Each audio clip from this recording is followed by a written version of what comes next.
राधे राधे दोस्तों। कैसे हैं आप सब। आज की कहानी है कुछ अपने लोग साथ रहकर भी मुसीबत ही पैदा करते हैं। मेघा की शादी प्रखर से हुई थी। प्रखर पुलिस विभाग में काम करता था। मेघा अपने माँ बाप की इकलौती बेटी थी और अभी उसकी उम्र भी ज़्यादा नहीं थी। लेकिन किसी ने प्रखर का रिश्ता मेघा के माँ बाप को बताया था। मेघा की अभी शादी की उम्र नहीं हुई थी। वह मात्र 19 साल की थी और अभी ग्रेजुएशन के लास्ट ईयर में पढ़ रही थी। लेकिन माँ बाप को लगा कहीं इतना अच्छा रिश्ता हाथ से ना निकल जाए। इतनी अच्छी नौकरी है लड़के की, घर परिवार भी अच्छा है। दो बहनें हैं जिनकी शादी हो चुकी है और एक छोटा भाई है जो अभी पढ़ रहा है। कोई खास बड़ा परिवार भी नहीं है, तो यह शादी कर देनी चाहिए। हमारी बेटी मेघा हमेशा ही खुश रहेगी। मेघा भी शादी नहीं करना चाहती थी क्योंकि उसे आगे पढ़ना था। लेकिन माँ बाप ने उसे समझाया कि पढ़ाई तो शादी के बाद भी वह जारी रख सकती है। पर प्रखर के माँ बाप को प्रखर के शादी की जल्दी है, तो कहीं ऐसा ना हो कि इतना अच्छा रिश्ता हाथ से निकल जाए। इसलिए शादी कर लेना ही सही रहेगा। आखिर मेघा को भी अपने माँ बाप की बात माननी पड़ी। अच्छा खासा दहेज मांगा था प्रखर के माँ पापा ने और मेघा के पापा ने उनकी सारी मांगों को पूरा किया था। क्योंकि मेघा उनकी इकलौती बेटी थी और प्रखर भी बहुत अच्छी पोस्ट पर काम करता था, ऊपर से पुलिस विभाग में था। तो मेघा के पापा किसी भी कीमत पर इस शादी को छोड़ना नहीं चाहते थे। मेघा की शादी करने के लिए उन्होंने अपनी एक बहुत बड़ी जमीन भी बेच दी थी, जिससे कि प्रखर के माँ बाप की सारी डिमांड्स को उन्होंने पूरा किया था और एक बहुत बड़ी रकम खर्च करके अपनी इकलौती बेटी मेघा को ससुराल भी भेजा था, ताकि वह जिंदगी भर सुख आराम से रह सके। लेकिन इंसान जैसा सोचता है वैसा होता कहाँ है। मेघा को ससुराल आने के बाद धीरे धीरे ससुराल वालों की असलियत दिखनी शुरू हुई। प्रखर पूरी तरह से अपने माँ बाप के कब्जे में था और सिर्फ अपने माँ बाप और भाई बहनों के बारे में सोचता था। मेघा से तो उसे कोई भी लेना देना ही नहीं था। प्रखर के पिताजी कुछ खास काम नहीं करते थे, इसलिए उन्होंने अपनी जिंदगी में ज्यादा कुछ कमाया भी नहीं था। देखा जाए तो प्रखर के घर वालों का स्टेटस मेघा के मायके वालों के बराबरी का नहीं था। लेकिन सिर्फ प्रखर की नौकरी देखकर मेघा के पापा ने मेघा की शादी प्रखर से कर दी थी। अभी नई नई दौलत देखना शुरू किया था प्रखर और उसके परिवार वालों ने, और वह पागल हो रखे थे। ऊपर से मेघा इतना दहेज लेकर आई थी, तो उन्हें और भी अधिक घमंड हो गया था कि उनका बेटा प्रखर इतना अधिक काबिल है कि उसे इतना दहेज मिला है। प्रखर की नज़र में मेघा की कोई भी कीमत नहीं थी। वह हर काम अपने मम्मी पापा से पूछ कर ही करता था और भाई बहनों पर जान छिड़कता था। पर मेघा के पास बस रात को जाता था। मेघा को अगर एक हेयर क्लिप की भी जरूरत पड़ती थी तो प्रखर बोलता था, जाकर माँ से कहो। और माँ से पैसे मांगने पर सासू माँ साफ मना कर देती थी। हर तरह से काबिल होते हुए भी प्रखर मेघा की छोटी से छोटी जरूरत को भी काट देता था। साथ ही साथ कभी कभी अपने माँ बाप और भाई बहनों को खुश करने के लिए मेघा के साथ बहुत ही बदतमीजी भी करता था, जिसे मेघा चुपचाप से बर्दाश्त कर रही थी। प्रखर की दोनों शादीशुदा बहनें जब भी मायके आती थी, प्रखर से अच्छी खासी खरीदारी करवाती थी और प्रखर भी खुशी से सब कुछ करता था। लेकिन मेघा को शादी के बाद से उसने एक दुपट्टा तक लाकर नहीं दिया था। प्रखर के माँ बाप का साफ कहना था कि मेघा तो बड़े घर से आई है, बचपन से ही ऐशो आराम में रही है, उसे किसी चीजों की कोई कमी नहीं रही होगी। लेकिन हम लोग तो शुरू से ही गरीबी में रहे हैं और अब तुम्हारी नौकरी लगने के बाद हमारे पास पैसे आने शुरू हुए हैं, तो पहले अपने माँ बाप और भाई बहन की सारी इच्छाएं पूरी करो। प्रखर के दोनों बहनों की शादी बहुत छोटे घर में हुई थी, क्योंकि प्रखर के पापा की उतनी ही हैसियत थी और उसके बाद प्रखर की नौकरी लगी थी। इसलिए बहनें अपने सारे शौक भाई से पूरे करवाती थी और भाई भी खुशी खुशी बहनों के सारे शौक पूरे करता था। प्रखर का छोटा भाई भी बहुत बड़ी बड़ी डिमांड करता था और हर वक्त प्रखर से जिसे प्रखर एक बार में पूरा कर देता था। और माँ बाप के लिए तो प्रखर जान देने को तैयार था। कद्र नहीं थी तो सिर्फ मेघा की। एक बार प्रखर की दोनों बहनें मायके आई हुई थी और मेघा सो रही थी क्योंकि उसे सुबह से बुखार था। इसी बात को लेकर प्रखर के घर आने पर प्रखर की माँ और दोनों बहनों ने प्रखर को इतना भरा कि प्रखर ने उस दिन मेघा को बहुत मारा। मेघा को यकीन ही नहीं हुआ कि प्रखर उसके ऊपर हाथ भी उठा सकता है और वह अपना सामान उठाकर मायके चली गई। लेकिन प्रखर पुलिस विभाग में था और उसका उसने पूरा फायदा उठाया। उसने उसने मेघा के पापा को फोन करके बोल दिया कि गलती से भी मेरे खिलाफ रिपोर्ट लिखवाने की कोशिश मत कीजिएगा, नहीं तो आपको और आपके पूरे परिवार को ऐसे केस में फंसा दूंगा कि जिंदगी भर जमानत नहीं होगी। सच में प्रखर बहुत ही बदतमीज था। मेघा के पापा ने लाख कोशिश की, लेकिन पुलिस वालों ने उनकी रिपोर्ट भी नहीं लिखी। कुछ दिनों के बाद प्रखर ने फोन करके मेघा को अच्छे से धमकाया। तुम्हें तो पता ही है, मैं पुलिस विभाग में हूँ और अच्छी पोस्ट पर हूँ। तुम्हारे घर वाले मेरा कुछ भी नहीं बिगाड़ सकते, और अगर तुम सोच रही हो कि मुझसे पीछा छुड़ा लोगी तो ऐसा कुछ भी नहीं होने वाला। तो भला इसी में है कि चुपचाप से घर आ जाओ और अपना घर संभालो। अगर अपने घर वालों की भलाई चाहती हो तो चुपचाप से अपने घर आ जाओ, नहीं तो मैं तुम्हारे पापा और भाई दोनों को किसी न किसी केस में फंसाकर अंदर करवा दूंगा। फिर तुम और तुम्हारी मम्मी रोती रहना, कोई सुनवाई भी नहीं होगी। मेघा को पता था कि प्रखर बहुत ही बदतमीज किस्म का इंसान है और वह उसके जाल में बुरी तरह से फंस चुकी है। वह ससुराल जाने को तैयार हो गई, क्योंकि वह नहीं चाहती थी कि उसकी वजह से उसके मायके पर कोई भी मुसीबत आए। मेघा के पापा मम्मी को आज अपनी गलती का एहसास हो रहा था, क्योंकि प्रखर की नौकरी को देखकर उन्होंने जल्दी जल्दी में मेघा की शादी कर दी। शादी हमेशा बराबरी वालों में ही करनी चाहिए। प्रखर के साथ शादी करके मेघा की जिंदगी बर्बाद हो चुकी है। यह बात वह भी बहुत अच्छे से समझ चुके थे। मेघा के पापा ने बोला, बेटा उसकी धमकी को किनारे कर, मैं तेरा तलाक करवाता हूँ, दूसरी शादी करवाऊंगा तेरी मैं, मत जा तू वहां पर। मैं अपनी गलती मानता हूँ, लेकिन मेघा ने बोला, पापा अब जो हो गया सो हो गया, उसे बदला तो नहीं जा सकता है। मैं नहीं चाहती हूँ कि अब आप लोगों के ऊपर कोई भी मुसीबत आए। आपने तो मेरा भला ही चाहा था, पर मेरे नसीब में यही लिखा था, तो क्या कर सकते हैं। इतना कहकर मेघा अपने ससुराल चली गई। प्रखर अब और भी ज्यादा बदतमीज हो चुका था, क्योंकि उसने देखा कि उसके डर से मेघा घर वापस आ गई है। अब तो प्रखर और उसके घर वाले मेघा और उसके घर वालों पर और भी अधिक हावी हो गए। मेघा की जिंदगी बहुत ही मुश्किल होती जा रही थी। नौकरों से भी बुरी स्थिति थी उसकी अपने घर में। प्रखर तो अब बात बात पर उसके ऊपर हाथ उठाने लगा था। उसके सास ससुर देवर ननद सब मजे की जिंदगी जीते थे, लेकिन प्रखर के लिए मात्र वह एक नौकरानी थी और उसके जिस्म की भूख मिटाने वाला एक शरीर, उससे अधिक कुछ भी नहीं। मेघा को भी समझ में नहीं आ रहा था कि वह क्या करे। कभी कभी मेघा का दिल करता था कि वह आत्महत्या कर ले, क्योंकि उसके पास कोई दूसरा चारा भी नहीं बचा था। प्रखर उसे किसी भी कीमत पर छोड़ेगा नहीं, और प्रखर का सामना वह कर नहीं सकती थी, क्योंकि उसने हर जगह पर अपनी पहुंच बना रखी थी। इसी तरह से मेघा की शादी को 2 साल बीत चुके थे, लेकिन मेघा की स्थिति जस की तस बनी हुई थी। प्रखर के घर वाले एक किराए के मकान में रहते थे, क्योंकि प्रखर के पिताजी की कुछ खास कमाई नहीं थी, तो वह अपना घर कभी नहीं बना पाए थे। प्रखर की अभी कुछ सालों पहले भी नौकरी लगी थी, तो अब वह घर खरीदने की सोच रहा था। यह किराए का घर भी प्रखर ने ही अपनी नौकरी के बाद लिया था, जो कि काफी बड़ा था, और इसका किराया ही 25,000 रुपये महीना था। पुलिस विभाग की कमाई के बारे में तो हर कोई जानता ही है। प्रखर भी गलत काम करने से बाज नहीं आता था और अच्छी खासी कमाई करता था, इसलिए अब वह घर खरीदने की सोच रहा था। जिस घर को प्रखर ने किराए पर ले रखा था, वह उसी घर को खरीदने की सोच रहा था। काफी बड़ा घर था।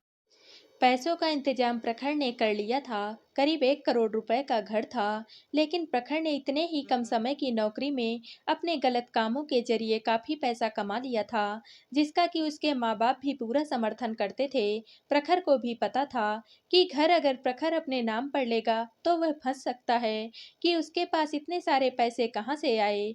इसलिए प्रखर ने घर अपने माँ पापा के नाम पर लेने की सोची। हालांकि मेघा उसकी पत्नी थी, वह चाहता तो मेघा के नाम पर भी घर ले सकता था, पर मेघा का तो उसके जीवन में कोई मोल ही नहीं था।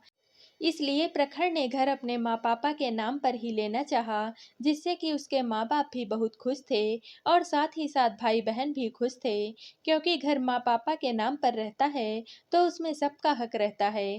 प्रखर के लिए तो सब अपने ही थे, सिवाय मेघा के। मेघा अंदर ही अंदर बुरी तरह से टूट चुकी थी। उसे पता था इसी तरह से जिंदगी चलती रही तो वह ज्यादा दिनों तक जिंदा भी नहीं रह पाएगी। मेघा के माँ पापा भी अपने नसीबों पर रोते थे और चाहकर भी अपनी बेटी की मदद नहीं कर पाते थे। खैर प्रखर घर की कीमत अदा कर दिए थे और घर की रजिस्ट्री होनी थी। प्रखर के माँ पापा के नाम पर मकान मालिक ने बोला था, आप जब बोलो जाकर रजिस्ट्री करवा दूंगा, क्योंकि आखिर प्रखर पुलिस विभाग वाला था तो उसके साथ कोई धोखा तो कर नहीं सकता था। प्रखर अगले ही दिन अपने मम्मी पापा के साथ मकान की रजिस्ट्री करवाने के लिए जाने ही वाला था कि रात में जब प्रखर अपनी ड्यूटी पर था तो उसने काफी शराब पी रखी थी। साथ ही वह खुद ही अपनी गाड़ी ड्राइव कर रहा था। शराब के नशे में उसने बहुत भयानक एक्सीडेंट कर दिया जिसमें प्रखर की मौत हो गई। किसी ने भी यह नहीं सोचा था कि ऐसा कुछ हो जाएगा। थोड़ी ही देर में यह सूचना प्रखर के घर वालों को मिली। घर पर हाहाकार मच गया कि यह क्या हो गया है। मेघा को कुछ भी समझ में नहीं आया कि अचानक से यह सब कुछ क्या हो गया।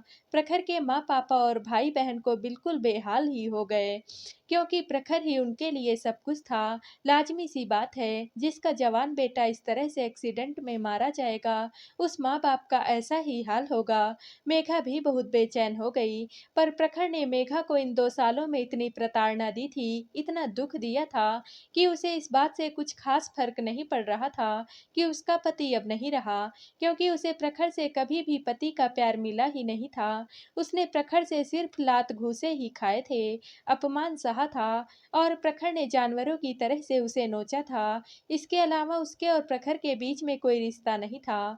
फिर भी प्रखर से मेघा की शादी हुई थी, इसलिए मेघा की आंखों से आंसू आ रहे थे। पर जो दुख एक पत्नी को होता है पति के गुजर जाने पर, वह भी सिर्फ शादी के 2 साल बाद, वैसा कोई भी दुख मेघा को नहीं हो रहा था। मेघा के मायके वाले भी अब तक आ चुके थे। पुलिस वाले प्रखर की बॉडी पोस्टमार्टम के लिए ले गए थे। प्रखर के घर वाले भी वहीं पर थे ताकि बॉडी को लेकर के आ सकें। मेघा घर पर ही थी, अपने मम्मी पापा और भाई के साथ। माहौल बड़ा ही गमगीन हो चुका था। पर मेघा इन 2 सालों में इतना टूट चुकी थी कि अब और अधिक टूटने की उसमें क्षमता ही नहीं बची थी। मेघा के मम्मी पापा और भाई मेघा के भविष्य के बारे में सोचकर चिंतित हो रहे थे। एक तो ऐसे ही उसकी जिंदगी खराब थी और अब एक और लांछन उसके ऊपर लग गया था। लेकिन मेघा कुछ और ही सोच रही थी। प्रखर से वैसे भी उसका कोई खास लगाव तो था नहीं, और इतने दिनों में वह पत्थर तो बन ही चुकी थी। तो वह दिल से नहीं दिमाग से सोच रही थी कि एकाएक मेघा के दिमाग में पता नहीं क्या आया। उसने अपने भाई से बोला, भाई जल्दी से चलो, मुझे कहीं चलना है, जल्दी से गाड़ी निकालो। और मेघा ने जल्दी जल्दी अपने सारे डॉक्यूमेंट, पैन कार्ड, आधार कार्ड वगैरह निकालना शुरू कर दिए। मेघा के भाई ने बोला, क्या हो गया मेघा, तुम ऐसे क्यों बोल रही हो और तुम्हें कहाँ जाना है? मेघा ने बोला, वक्त नहीं है भाई, बस मैं जहाँ बोल रही हूँ जल्दी चलो। मेघा के भाई ने गाड़ी निकाली और मेघा भाई के साथ गाड़ी पर बैठकर मकान मालिक के घर की तरफ चल पड़ी। मकान मालिक के घर पर पहुंचकर मेघा ने बहुत ही सामान्य तरीके से मकान मालिक से बात की और बोला, आज घर की रजिस्ट्री होनी थी। मकान मालिक ने बोला, हाँ मैडम, आज घर की रजिस्ट्री होनी थी, मैं तो खुद ही तैयार बैठा हूँ। मेघा ने बोला, हाँ इसीलिए मैं आई हूँ, घर की रजिस्ट्री मेरे नाम पर होनी है। मकान मालिक मेघा को अच्छे से पहचानता था कि वह प्रखर की पत्नी है और प्रखर के घर में क्या हिसाब किताब है और मेघा का क्या रुतबा है, यह तो कोई बाहरी व्यक्ति नहीं जानता था।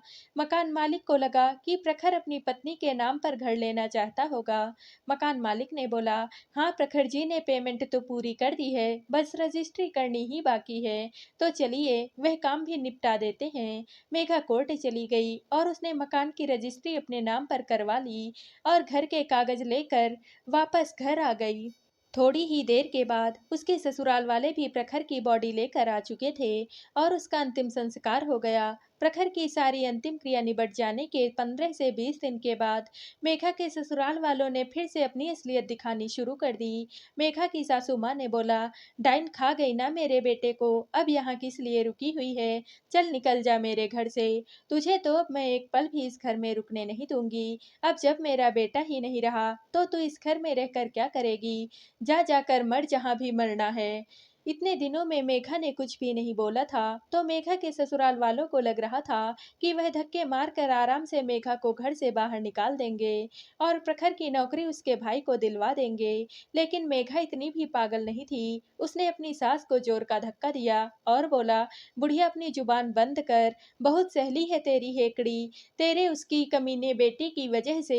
लेकिन तेरा वह कुकर्मी बेटा जिसने मेरी जिंदगी ही खराब कर दी थी, अब वह इस दुनिया में ही नहीं है और उसका भूत आकर तेरी मदद करने वाला नहीं है। मेघा के ससुर जी ने बोला, बहू तुझे शर्म नहीं आती अपने दिवंगत पति के लिए ऐसे शब्दों का इस्तेमाल करते हुए।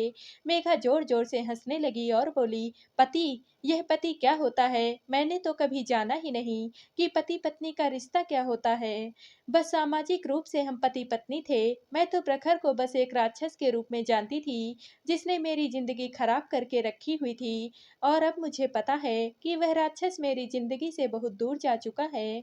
जब वह राक्षस ही नहीं रहा तो उसके रिश्तेदारों से मुझे क्या लेना देना। इस पर प्रखर के दोनों बहनों और भाई ने कहा, हाँ तो अपने मम्मी पापा के साथ चली जाओ ना, तुम्हें यहाँ रोका भी किसने है? अब भैया तो रहे नहीं, तो तुम यहाँ पर रहकर क्या करोगी? निकलो इस घर से। मेघा फिर जोर से हंसी और बोली, इस घर से मैं नहीं, तुम लोग निकलोगे, क्योंकि यह घर मेरा है। इसे मेरे पति ने अपने पैसों से खरीदा था और इस घर की मालकिन अब मैं हूँ। तो अपना बोरिया बिस्तरा समेटो और इस घर से तुरंत बाहर निकलो। यह सब सुनकर प्रखर के घर वालों को बहुत हैरानी हुई और उन्होंने तुरंत मकान मालिक को फोन किया और उससे बोला, हमें तुरंत मकान की रजिस्ट्री करवानी है। मकान मालिक ने बोला, जी यह आप क्या बोल रहे हैं? मकान की रजिस्ट्री तो आज से लगभग 1 महीने पहले ही हो चुकी है। मकान तो मैंने आपके बहू के नाम पर कर दिया है। अब तो प्रखर के घर वालों की हालत खराब हो गई। मेघा हंसने लगी और बोली, अब यह घर मेरा है, इसकी मालकिन मैं हूँ और इस घर में कौन रहेगा कौन नहीं रहेगा इसका फैसला भी मैं ही करूंगी। तो तुरंत का तुरंत अपना सामान समेटो और इस घर से बाहर निकलो, नहीं तो मैं धक्के मार कर बाहर निकलवाने में देर नहीं करूंगी। और हाँ, बहुत अच्छे से पता है कि तुम्हारे छोटे बेटे की नज़र मेरे पति की नौकरी पर है, लेकिन इतनी भी बेवकूफ़ नहीं हूँ मैं। वह मेरे पति की नौकरी है, उस राक्षस पति की जिसके लात और घूंसे मैंने खाए हैं, जिसे मैंने अपमान सहा है, तो वह नौकरी तो मुझे ही मिलेगी। तुम लोग अपना इंतजाम कहीं और कर लो। अब जब प्रखर के घर वालों को समझ में आ चुका था कि उनके हाथ से सब कुछ निकल चुका है, उन्होंने अपना रंग बदल लिया और प्रखर के पिता ने बोला, बहू तुम ऐसा कैसे कर सकती हो? हम तुम्हारे पति के माँ बाप हैं। लेकिन मेघा अब किसी भी इमोशनल ड्रामा में नहीं आने वाली थी। इतने दिनों में वह पत्थर बन चुकी थी। उसने बोला, जब पति ही नहीं रहा तो उसके माँ बाप का क्या मैं अचार डालूंगी? चल निकल जा यहाँ से, शाम तक यह घर खाली हो जाना चाहिए। इतना कहकर मेघा अपने कमरे में गई और दरवाजा अंदर से बंद कर लिया। आज उसे बहुत दिनों के बाद सुकून की नींद आ रही थी। तो दोस्तों, आप सबको यह कहानी कैसी लगी? कमेंट करके ज़रूर बताइएगा और वीडियो को लाइक व शेयर कीजिएगा। दोस्तों, अगर आप इस चैनल पर नए हैं और अब तक आपने हमारे चैनल को सब्सक्राइब नहीं किया है, तो प्लीज़ और कहानियों से जुड़ने के लिए हमारे चैनल को सब्सक्राइब कर लीजिएगा। कल मिलते हैं एक और नई कहानी के साथ। आप सभी का बहुत बहुत धन्यवाद।